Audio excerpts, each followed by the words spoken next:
Hello student, कैसे हैं सभी। उम्मीद है करता हूँ सभी ठीक होंगे।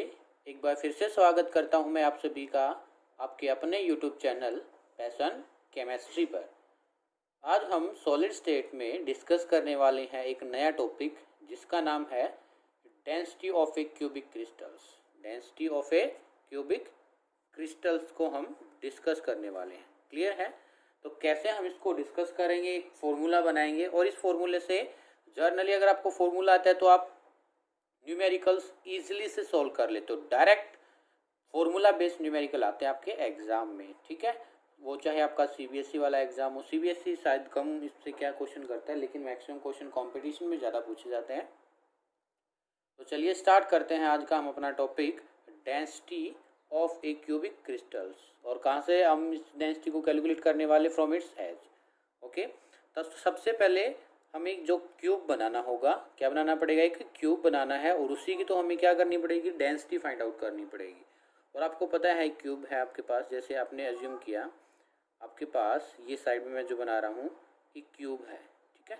क्या आपके पास एक ये क्यूब है और इस क्यूब की आपको क्या निकालनी है, डेंसिटी निकालनी है। क्या निकालनी बोलिए, डेंसिटी निकालनी है।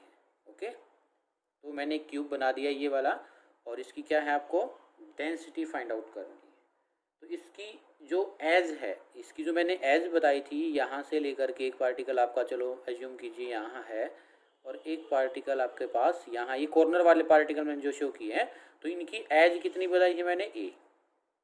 कितनी बताई थी, ए। ओके, तो आपको एक तो ये बात याद रखनी है। इसमें जो मैंने अजम्पशंस कराया, तो एक यूनिट सेल उसकी एज क्या अजम कराई आपसे, ए। क्लियर है? तो अब हमारी कहानी यहाँ से स्टार्ट होगी। एक मिनट के लिए मैं ये बता देता हूँ, लास्ट वीडियो में हमने क्या डिस्कस किया था। जो लास्ट वीडियो हमने प्रिपेयर की थी सॉलिड स्टेट की, उसमें हमने क्या डिस्कस किया था। तो लास्ट वीडियो में हमने जो डिस्कस किया था वो रेडियस रेशियो के बारे में, किसके बारे में डिस्कस किया था, रेडियस रेशियो के बारे में डिस्कस किया था। और एक टेबल बनवाई थी और कुछ न्यूमेरिकल्स आपके साथ मैंने डिस्कस किए थे, ठीक है। किसके रिगार्डिंग, रेडियस रेशियो के रिगार्डिंग। और रेडियस रेशियो की न्यूमेरिकल्स की हेल्प से आप क्या फाइंड आउट कर सकते हो, कोऑर्डिनेशन नंबर। कोऑर्डिनेशन नंबर तो लास्ट वीडियो में मैंने आपको सिखा दिया था कैसे हम न्यूमेरिकल्स को सॉल्व करेंगे और कैसे फाइंड आउट करेंगे कोऑर्डिनेशन नंबर किसी भी आयनिक कंपाउंड का, ठीक है। तो चलिए डेंसिटी के लिए फॉर्मूला बनाते हैं। तो सबसे पहले मेरे को बताइए डेंसिटी होती क्या है। डेंसिटी को मैं रिप्रेजेंट करूंगा रो से, ये रो, ठीक है। इसको मैं क्या कहूँगा, रो। तो जो डेंसिटी होगी बेटा जी, ये आपकी होगी क्या, मास अपॉन वॉल्यूम। क्या होगी, मास अपॉन वॉल्यूम। अब मेरे को इस डेंसिटी वाले फॉर्मूले को क्या करना है, यूनिट सेल में अप्लाई करना है। किस में अप्लाई करना है, यूनिट सेल में अप्लाई करना है। और कैसे करेंगे इस वाले फॉर्मूले को, तो सबसे पहले डेंसिटी निकालने के लिए हमें क्या होना चाहिए, वॉल्यूम पता होना चाहिए, मास अपॉन वॉल्यूम। पहले मास भी और वॉल्यूम भी। तो वॉल्यूम हम कैसे निकालेंगे, जैसे हमने पीछे जब रेडियस रेशियो की कुछ एक्सप्रेशन किए थे और मैंने रिलेशंस कराया था आपको एज और वॉल्यूम के बीच में, तो वहाँ पर भी मैंने क्या वॉल्यूम को ई एज्यूम किया था। ए हाइट है इसकी, ए लेंथ है, ए इसकी ब्रेड्थ है और इसका फिर मैंने क्या कर दिया था, क्यूब कर दिया था, ठीक है। तो ऐसे मैंने क्या किया था, वॉल्यूम फाइंड आउट किया था किसी भी यूनिट सेल का। तो सपोज कीजिए एज ऑफ यूनिट सेल मैंने बताया क्या है, suppose the edge of unit cell, edge of unit cell क्या होगी, ए। क्लियर है? अब इसमें आपको क्या पता होना चाहिए, देखो आपने एज तो इसको एज्यूम कर लिया ए है, लेकिन जो मास फाइंड आउट करना होगा हमें, क्या फाइंड आउट करना है, मास। वो हम कैसे फाइंड आउट करेंगे कि हमारे पास एटम कितने हैं, पर यूनिट सेल में एटम कितने हैं। क्लियर है?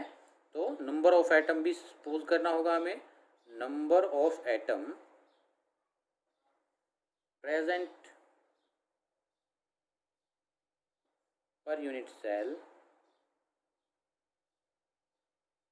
Is equal to Z.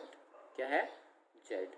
और ये तो हुआ आपका एटम, और एटम का जो मास होगा, atomic mass of the element, जो एक एटम है उसका एटॉमिक मास कैसे निकालेंगे हम, उसको मैं कैपिटल एम से रिप्रेजेंट करूंगा, एटॉमिक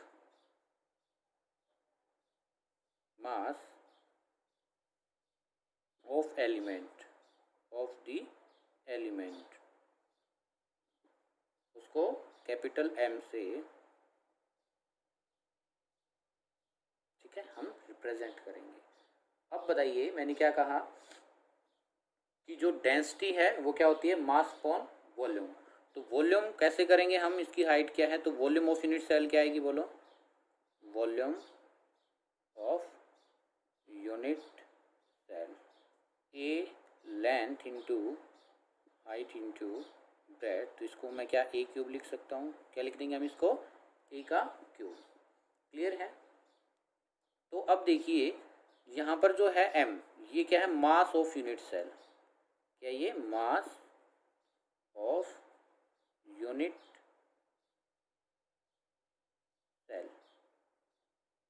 और जो v है ये क्या है, वॉल्यूम ऑफ यूनिट सेल। तो आपके पास क्या आ गया, वॉल्यूम ऑफ यूनिट सेल ये रहा। मास कैसे निकालेंगे हम, तो एक एटम का मास हम कैसे निकालते हैं, मास ऑफ यूनिट सेल कैसे फाइंड आउट करेंगे, मास निकालना अगर हमें, यानी कि मास ऑफ यूनिट सेल, ये कैसे फाइंड आउट करेंगे, हमारे पास क्या है, नंबर ऑफ एटम कितने हैं, number of atom in unit cell, number of atom कितने हैं यूनिट सेल में, into mass of unit cell, sorry mass of each atom, very sorry, mass of each atom. देखिए अभी ये ऐसे तो निकालेंगे, अगर आपको ये बोला जाए कोई भी किस यूनिट के अंदर दो क्या है आपके पास एटम है, तो क्या करोगे, नंबर ऑफ एटम कितने, 2, और उसका मास ऑफ ईच एटम कैसे निकालेंगे, अब वो बात आएगी। तो एटम तो हमने निकाल ली, नंबर ऑफ एटम क्या था आपके पास, Z, लेकिन इसका जो है मास कैसे निकालें हम, क्या इसका मास कैसे निकालें, तो जो मास निकालेंगे इस वाले आप क्या है, मास ऑफ ईच एटम निकालना पड़ेगा हमें। तो मास ऑफ ईच एटम निकालने के लिए एक फॉर्मूला होता है, वो क्या होगा देखिएगा, मास ऑफ ईच एटम कैसे निकालेंगे, एटॉमिक मास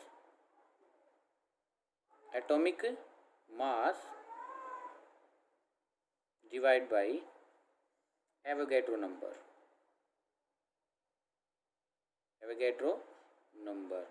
ठीक है। और एटॉमिक मास को मैं रिप्रेजेंट करूंगा स्मॉल m से, और जो एवोगैड्रो नंबर है इसको मैं रिप्रेजेंट करूंगा n0 से।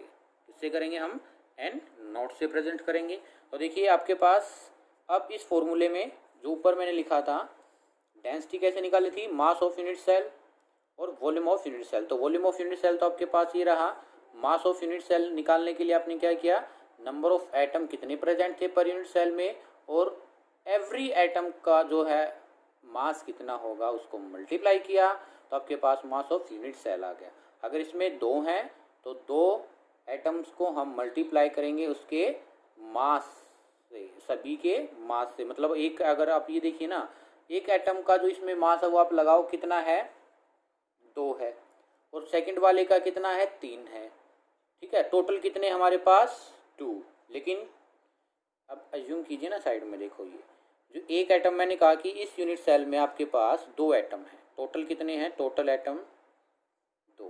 तो एक का जो है मास कितना है, अब मैंने कहा 3, और सेकंड वाले का कितना है, 2।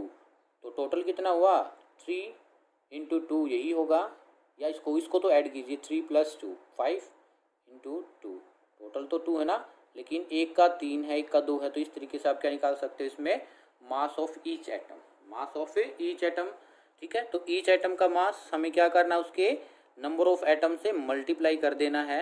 लेकिन फिर बात आती है आपकी कि मास हम कैसे कैलकुलेट करें, मास हम कैसे कैलकुलेट करें, तो कैसे कैलकुलेट करेंगे, एटॉमिक मास कितना है, ठीक है, divided by Avogadro number. Assume कीजिए कि किसी भी, जैसे एक एटम है आपके पास सोडियम, क्या है, सोडियम, और इसका आपको क्या फाइंड आउट करना, मास। तो मास कैसे निकालोगे इसका, ईच एटम का। लेकिन जो सोडियम है, आपको पता है सोडियम का एटॉमिक मास कितना होता है, बोलिए, 23 23 डिवाइडेड बाई 6.022 इंटू 10⁻23। तो इस तरीके से आप निकालोगे तो वो एक एटम का मास निकलाएगा। कितने एटम का निकलाएगा? 23 एटम्स का निकलाएगा। सॉरी, एक एटम का निकलाएगा। देखो, आपने मोल कॉन्सेप्ट में ये सीखा था, जैसे कोई भी रिएक्शन हम लिखते हैं Na+Cl, you will get NaCl। Clear है? तो इसको भी 1 मोल कहा, इसको भी 1 मोल कहा, इसको भी 1 मोल ही कहा। तो इसको आप कैसे लिखोगे? ये 1 मोल, तब 1 मोल ऑफ Cl के साथ 1 मोल ऑफ Cl के साथ रिएक्ट करेगा तो आपका 1 मोल ऑफ NaCl की फॉर्मेशन होगी। तब 1 मोल Na का 1 मोल Cl के साथ रिएक्ट का तो क्या बना आपका? 1 मोल ऑफ NaCl। और इसको हम क्या कहते थे? 23 gram of Na react with, किसके साथ करेगा ये? 23 gram of Na react with कितना? 35.5 ग्राम NaCl। तो यहाँ पर इन दोनों का सम अप करोगे तो कितना आएगा? इन दोनों को Na कितना होता है? 23 और क्लोरीन 35.5, दोनों का बताओ कितना आएगा? 58 ग्राम, ये वाला। तो देखो, एक का क्या है ये तो आपके पास कितने मोल का है? 23 ग्राम।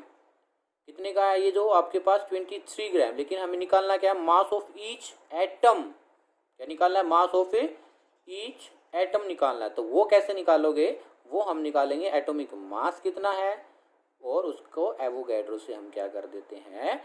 डिवाइड कर देते हैं। तब हम क्या निकालेंगे? ईच एटम के लिए। ठीक है। लेकिन यहाँ पर जो अभी ये मास आएगा, आपको पता है एक मोल में कितने नंबर ऑफ एटम होते हैं? बोलिए। एक मोल में 1 mole is equal to 6.022 into 10⁻23 atoms. एक मोल में इतने एटम्स होते हैं, ये बात आपको पता होनी चाहिए। अगर एक मोल्स में इतने होंगे तो एक मोल की जगह 23 में कितना होगा? बोलो, 23 में कितना होगा? तो इस तरीके से आप निकाल सकते हो। ठीक है, तो 23 के लिए आप निकाल सकते हैं। चलो कोई नहीं, लेकिन आपको ये याद नहीं हो रहा है तो सिर्फ आप ऐसे ही कर लिए कि Na के एक एटम्स का मास अगर हमें निकालना है तो उसके एटॉमिक मास को एवोगैड्रो से डिवाइड कर दो। सिर्फ आप ये याद कर लीजिए, रहने दीजिए आप ये जो मोल कॉन्सेप्ट में घुसने की। अगर आपको मोल कॉन्सेप्ट अच्छे से सीखना है तो आप 11th क्लास का मेरा वीडियो देख सकते हैं। तो आपको सिर्फ क्या है, किसी एक एटम्स का मास निकालना है तो उसके एटॉमिक मास को हम एवोगैड्रो से क्या कर देते हैं? डिवाइड कर देते हैं। तो एवोगैड्रो की वैल्यू आपको याद रखनी, ये आएगी। ठीक है, तो अब आपके पास क्या आ गया?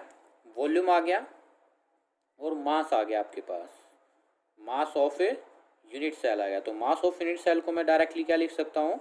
Atomic mass divide by Avogadro number. तो सभी वैल्यू इस इक्वेशन में पुट कीजिए और आपके पास क्या इक्वेशन आ जाएगी? जल्दी से बोलिए, आपके पास क्या आ जाएगी? Density is equal to density of unit cell. Unit cell is equal to number of atom कितने आपके पास इंटू मास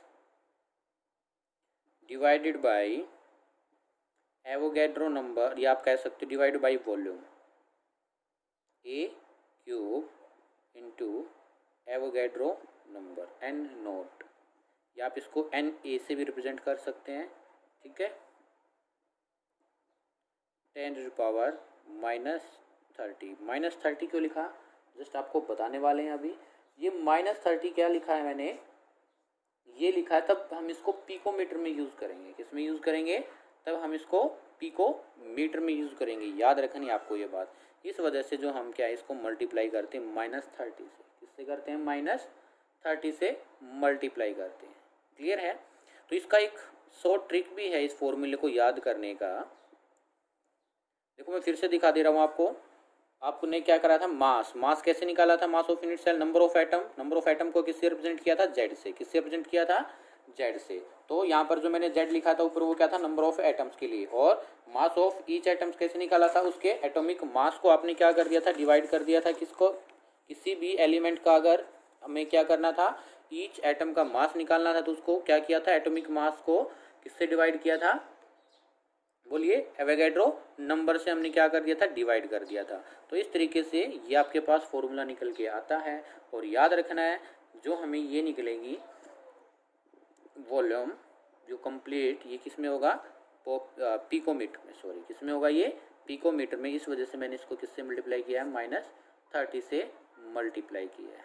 क्लियर है, किससे किया मैंने, -30 से इसको मल्टीप्लाई किया है। और इसको हम कैसे कर सकते हैं याद, जमना से भी याद कर सकते हैं, जमना।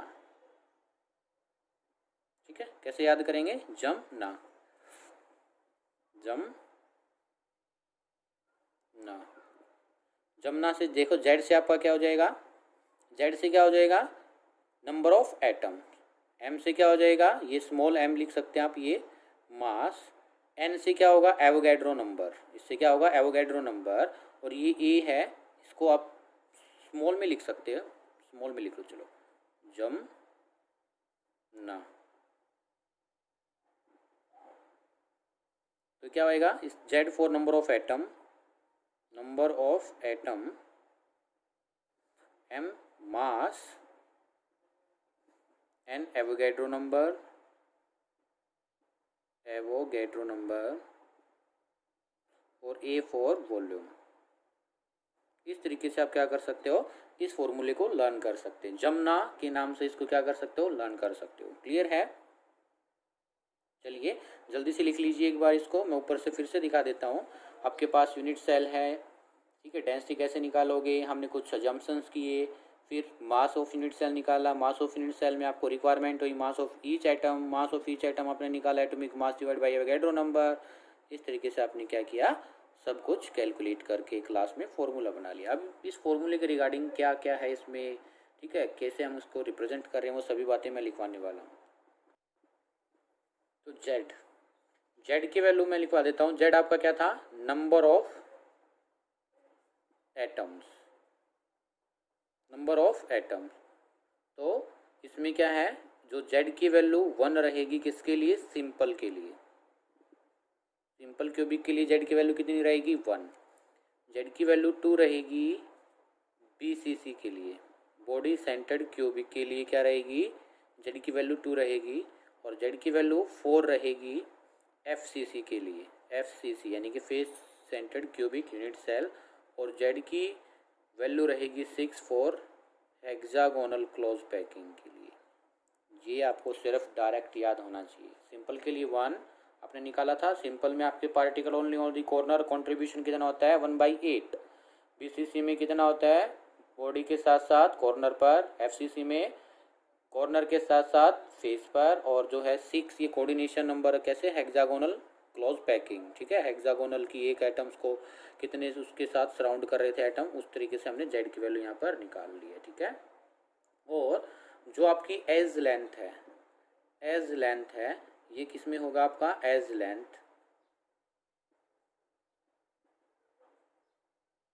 ठीक है, ये आपकी क्या थी, ए एज लेंथ। और इसी से हमने वॉल्यूम क्या किया था, बोलिए, वॉल्यूम निकाला था।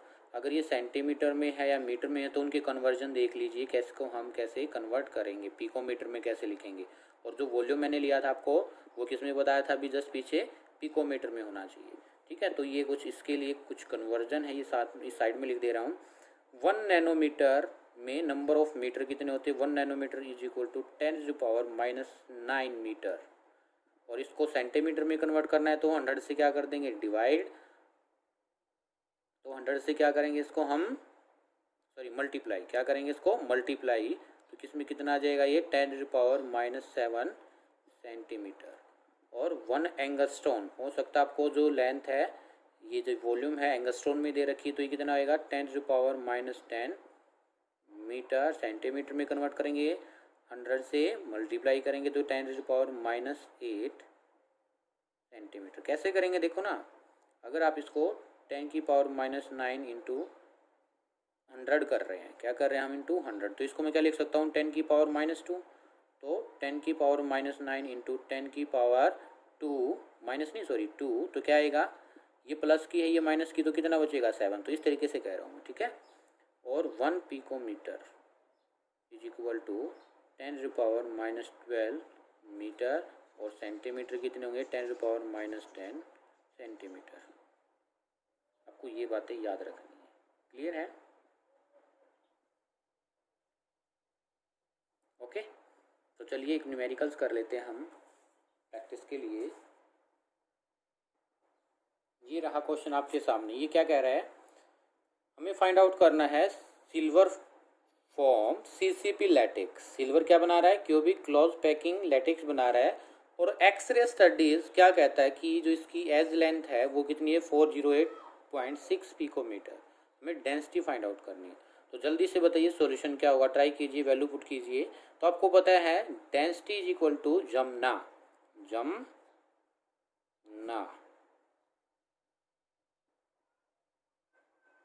इंटू 10⁻⁻30। यही फॉर्मूला था जमना।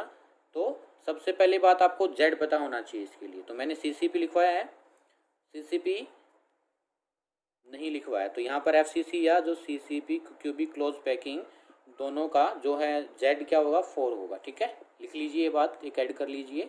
तो जेड की वैल्यू कितनी है आपके पास 4। कितनी जेड की वैल्यू 4।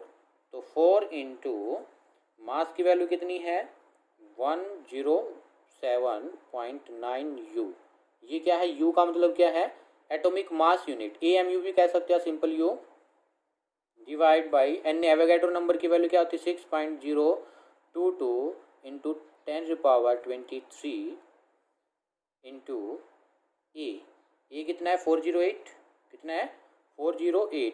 ए का क्या था क्यूब, सॉरी ए का क्यूब। ठीक है, तो कितना आएगा 408.6 का क्यूब, ओके, इंटू 10⁻⁻30 इंटू 10⁻⁻30। तो इसको सोल्व कर लीजिए। तो आपके पास जो वैल्यू आएगी, वैल्यू मैं लिख दे रहा हूँ, ठीक है, वो कितनी आएगी 10.5 ग्राम सेंटीमीटर क्यूब। इसमें जो आंसर आएगा आपका वो क्या है, ये वाला आंसर आएगा किसका, डेंसिटी का। इसका आंसर आएगा ये डेंसिटी का आंसर आ जाएगा। ओके, सिंपल मैथमेटिक्स से कुछ नहीं करना। अगर आपको ये वाली वैल्यू अगर आप ऐसे ही पुट कर देते हैं तो भी आपके हाफ मार्क्स से ज़्यादा क्या मिल सकते हैं आपको। जितना पॉसिबल उतना सोल्व कर दीजिए, आंसर ना लिखें तो भी आपके नंबर, आपके एग्जामिनर सिर्फ कैलकुलेशन का या सिंपल जो आंसर नहीं लिखा है इसका कुछ ही 0.5 मार्क्स कट कर सकता है। ठीक है, ऐसी कोई बड़ी प्रॉब्लम नहीं है, लेकिन ये थोड़ा सा कैलकुलेटर प्रॉब्लम है। मतलब क्या है, कैलकुलेटर बेस्ड क्या है आपकी, कह सकते हैं आप कैलकुलेशन है, कैलकुलेटर से ही हो सकती है इतनी बड़ी बड़ी कैलकुलेशन। तो इतनी बड़ी कैलकुलेशंस का जो है सोल्व कर पाना एग्ज़ाम में डिफ़िकल्ट होता है। इसी वजह से जो वो है एग्जामिनर इतनी बड़ी कैलकुलेशंस का आपको क्या है न्यूमेरिकल्स नहीं देता है। थोड़ा सा इस बात का भी आपको याद रखना है। ठीक है, तो इस तरीके से जो मैंने जनरली बताया आपके इसी टाइप से क्या होंगे डायरेक्ट फार्मूला बेस्ड क्या हो सकते हैं न्यूमेरिकल। सिर्फ आपको क्या है सीसीपी स्ट्रक्चर दे रखा है, एज लेंथ दे रखी है, मास दे रखी है, तो आपको बस ये पता होना चाहिए जो हमें क्वेश्चन दिया गया है वो किससे दिया गया है, डेंसिटी से दिया गया है। किससे दिया गया है, डेंसिटी से दिया गया। और ये लगा लो आपने ये जो क्वेश्चन सोल्व कर दिया इतना वैल्यू पुट करके, जेड की वैल्यू, एम की वैल्यू, एन ए की वैल्यू और इसकी वैल्यू, तो आपने इस 90% सोल्व कर दिया। बस 10% जो बचता है आपका वो इसकी कैलकुलेशन है। ठीक है, तो इस तरीके से आपसे इसमें न्यूमेरिकल्स पूछे जाएंगे। ओके, तो ये हमारा पार्ट था यूनिट सेल के रिगार्डिंग कि पार्टिकल कैसे कैसे अरेंज होंगे, ऑक्टाहेड्रल कैसे होंगे, टेट्राहेड्रल कैसे होंगे, रेडियस रेशियो कैसे निकालेंगे, यूनिट सेल को कैसे अजम्पशंस किया था। तो ये सब बातें थी। अब हम क्या करेंगे, डिफेक्ट्स। क्या करेंगे बोलिए, डिफेक्ट्स। तो डिफेक्ट्स जो हैं वो हम नेक्स्ट वीडियो में कवर अप करेंगे। ठीक है, क्या है, डिफेक्ट्स को हम नेक्स्ट वीडियो में कवर अप करेंगे। लेकिन उससे पहले आपको जो डेंसिटी का फॉर्मूला बताया गया है डायरेक्ट जमना वाला, ये आपको अच्छे से आना चाहिए।